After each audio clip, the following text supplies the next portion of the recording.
You gotta watch CJ's thing here. It's really funny. Like haha funny. Is clever. He's still wrong though, of course, I think. With the let's see, I'm looking for it so I can show it here. He's a diehard Calvinist. He's just sure he's got it figured out. Maybe he does. Let's see, I'm looking for that. Where'd it go? Is it still there?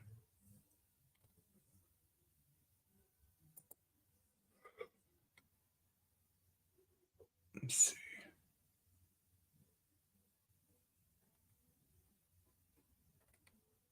Can you take it down? No. Where is it? I'm not seeing it all of a sudden.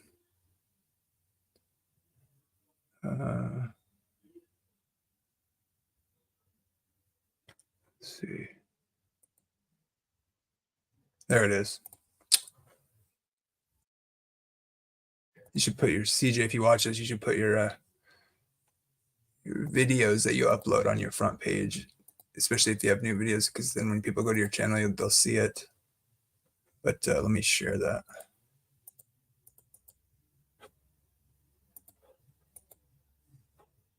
Oh, whoops. Skyrocket. You've got to try out this organ complex by Paleo Valley. It's buy one, get one free right now. So here are 5 reasons.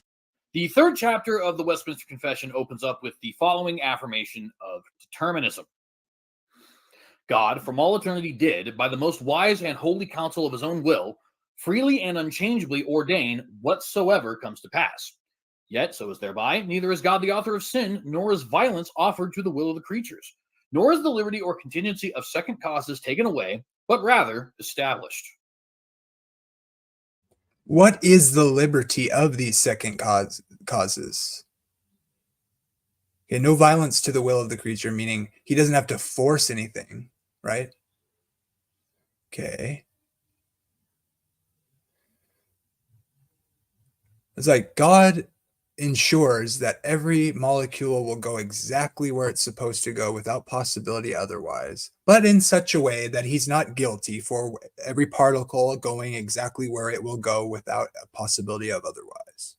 God does something in such a way that he absolutely and completely does it in every perceivable way, and it couldn't be otherwise, in such a way that he's not guilty of everything happening exactly as just described. This is like called having your cake and eating it too. It doesn't make any sense. It's logically impossible if you read it that way. We are declaring that God is evil, and that it couldn't be otherwise, except for that God is not evil, and it couldn't be done otherwise, because we're just saying it. So, okay, so that's over the top criticism, right? It's certainly not so stupid as to say something like that, right? Okay, what's his? See, this sounds like God has a plan, like he's responding to something here. And all eternity past did by his most wise and counsel of his own will, freely and unchangeably ordain whatsoever come to pass. So God writes a story in such a way that there's good and evil. He's a yin yang. It's both good and evil because he needs both for some reason that's mysterious. See, here's the question: if God ordains all of it, see, any analogy you give can't work, because you're saying it's not evil because the evil is being done to remedy a greater evil, or it's using evil to kill a bigger evil, or allowing. I mean, you guys don't even want to say allow. It's like any analogy you give, it's like, yeah, but God caused the problem he's remedying according to your system. So the greater good or the greater evil that's being quelched by the use of evil was also caused by God. So then what does this do? This takes us back to the big question in the room. Where did sin come from? God or something else? And that's why you should be a Seventh-day Adventist, because God is responding to the fall, which is not of himself, but it's from the devil, from Lucifer. We have hints of it in the Bible. Adventists fleshed this out in the Great Controversy. Because God is who he is, he knew he would love the creation of the family he wants to make of people in his image. And if because God is who he is, it was always true that he would do that. And that he would always respond in the way that he has, in mercy and love towards people that are guilty, actually guilty, because they didn't have to do it. Now we're in this mess, and God saves people out of it. Not because he ordains their sin, unless you mean by ordain allowance. That is, because he can redeem them. But he's not the source of that, other than he created us. This is why free will is necessary. I hate it when people say, oh, I don't care about free will. Yes, you do. You're just pretending like you don't, because you think you can't win, the Calvinists. The point is, did God decide to kill Jesus and then make people sin to fit the story? To show his power?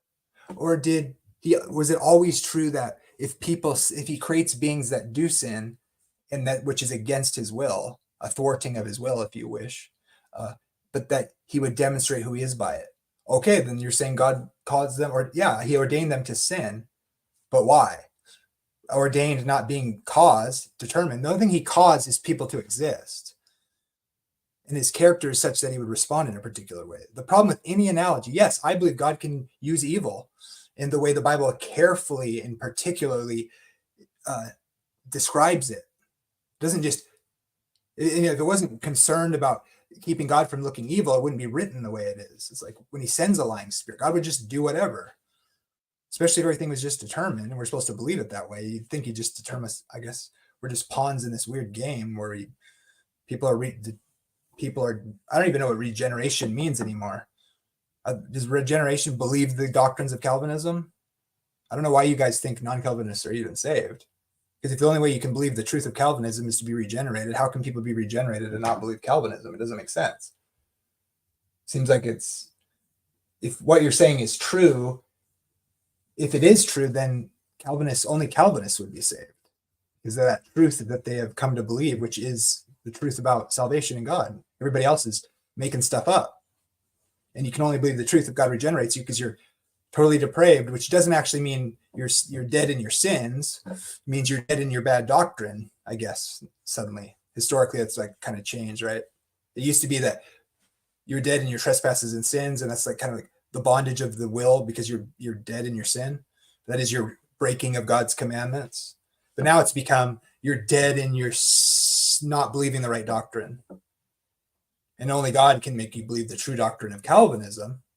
But you can still be saved if you're not a Calvinist. But these are the truth. It doesn't make any sense.